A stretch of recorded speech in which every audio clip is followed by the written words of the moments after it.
So we've dealt with the Pythagorean identities. We did sum and difference a couple of days ago.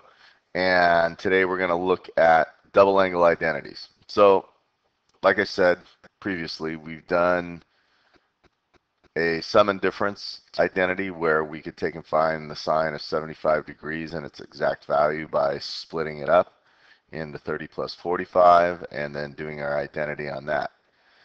Double angle identities work off this sum and difference identity concept. If I want to find the sine of 2x, then I can say 2x is equivalent to x plus x. And then using our sum and difference identity, we know that the sine of x plus x expands to sine, cosine, cosine, sine.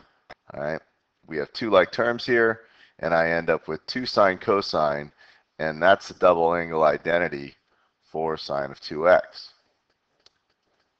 If we move on to the cosine of 2x, again, I can split that up into x plus x. And using my expansion, that's cosine, cosine, sine, sine. And notice the opposite correspondence of the addition goes to subtraction. That's cosine squared minus sine squared. Now, we know that there's a Pythagorean identity for cosine squared and a Pythagorean identity for sine squared. So really, I can make more identities from this initial identity. And like I said over here, sine squared equals 1 minus cosine squared. If I substitute that into the double angle identity, I end up with 2 cosine squared minus 1. And if I take 1 minus sine squared and substitute that in for the cosine squared in this initial identity, I end up with 1 minus 2 sine squared. So there's actually 3 identities for the cosine of 2x. But once again, you really only need to know the first one, because if you know your Pythagorean identities from there, you can make that substitution. It's just some of these may be easier to start with, as you'll see once we get going. Finally, we have a tangent identity.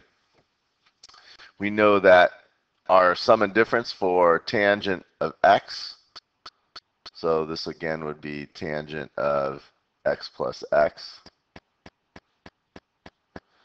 is tangent of the first plus tangent of the second over 1 minus the tangent of the first times the tangent of the second. And since they're both the same, we can say that's 2 tan x over 1 minus tan squared x.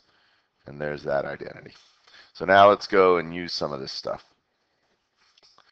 If I know the cosine of x is 3/4 and x is in the fourth quadrant, then I want to find the sine of 2x. Well, first of all, we have to expand the sine of 2x. Sine of 2x, as we just learned, is equal to 2 sine of x times the cosine of x. And I'm already given the cosine of x. This now turns into a triangle problem. If I know the cosine of x, then I know that the hypotenuse is 4, the adjacent is 3, and I have 16 equals 3 squared plus y squared, if you will. All right. So in this case, I have 9 7 is equal to y squared. So root 7 is equal to y. And that would have to be negative since it's in the fourth quadrant once again. All right. Therefore, my sine of x would have to be the opposite, which is negative root 7, over the hypotenuse, which is 4.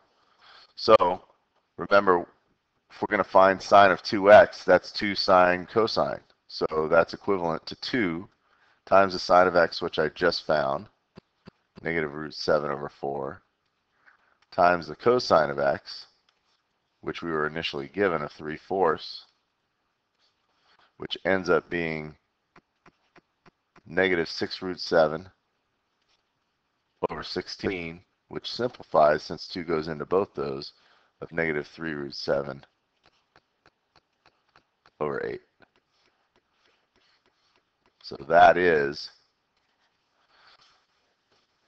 the value of 2 sine cosine, which is sine of 2x. Let's keep going. We've got some verifications. And again, knowing these identities is going to help. We're looking in the end for cotangent, so we're looking for cosine over sine. There's only one way to expand sine of 2x. That's 2 sine of x cosine of x. Now, keep in mind what I want to do in the end here is I want to get cosine over sine. So I want to eliminate the sine value up top if at all possible. So what I'm going to do when I go to find an identity for cosine of 2x is I'm going to use the one with just sine in it. So I'm going to say this is 1 minus, and then there's that identity we just learned for cosine of 2x of 1 minus 2 sine squared of x. Again, go peek back at those initial identities. I distribute this negative through, which gives me 2 sine of x, cosine of x, over 1 minus 1 plus 2 sine squared of x. I'm just doing this real slow so everybody sees. So I have 2 sine of x, cosine of x. The 1's go over 2 sine squared of x. Notice the 2's reduce. One of the signs reduces. I end up with cosine of x over sine of x, which we know is cotangent of x, and I verified what I wanted to verify. Let's move on. Okay, this is a little bit more complex in that we have secant of 2x, and we're not really sure what that is, but that's the same as 1 over the cosine of 2x. So I could either get 1 over cosine squared minus sine squared, because that's an identity for cosine of 2x, or 1 over 2 cosine squared minus 1, or 1 over 1 minus 2 sine squared x. Since everything on the right side is in terms of secant, I'm going to change everything to cosines off the bat. So this goes to 1 over cosine squared of x over 2 minus 1 over cosine squared of x. Now at this time, I have a complex fraction. And I don't like complex fractions, so I'm going to take and multiply both the numerator and denominator by the common denominator of both the numerator and denominator. So multiplying cosine to the first, or cosine squared to the first term, I get 1. Multiplying cosine squared to the second term, I get 2 cosine squared of x minus 1. And hey, what do you know? This is 1 over 2 cosine squared x minus 1 is an identity we just got. That's cosine of 2x. And 1 over the cosine of 2x, that's the reciprocal of secant. So that's secant of 2x. Done. Moving on to the next example. I've got another verification.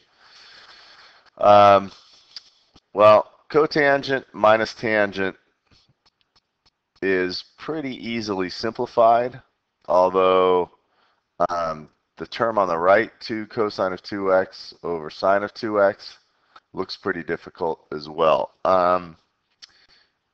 You know, I think I'm going to take and try to get cotangent of x minus tangent of x on this. May not work, but let's try it.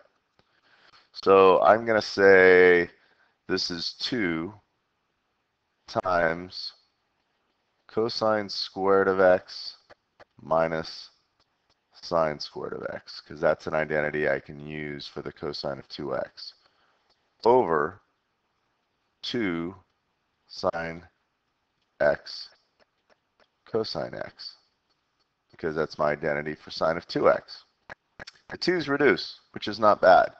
And then I'm going to notice, well, I have a difference of 2 terms over a single denominator. So I'm going to split this apart, knowing that the 2's just reduced out. So splitting apart, I get cosine squared of x over sine of x cosine of x minus sine squared of x over sine of x cosine of x. Now look at the reductions I have. The cosine squared goes with the cosine, leaving me with cosine of x over sine of x. The sine squared goes with the sine, so I'm left with sine of x over cosine of x. And you'll notice cosine over sine is cotangent.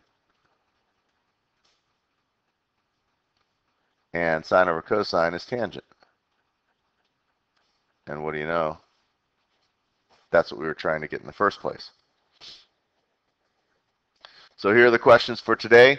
Again, in order to get the verifications, you're going to need to know all the double angle identities forwards and backwards. All right. Then in a case like this first problem here, remember you're going to go to the triangle type problem to get that done after you've expanded the identity. See you tomorrow.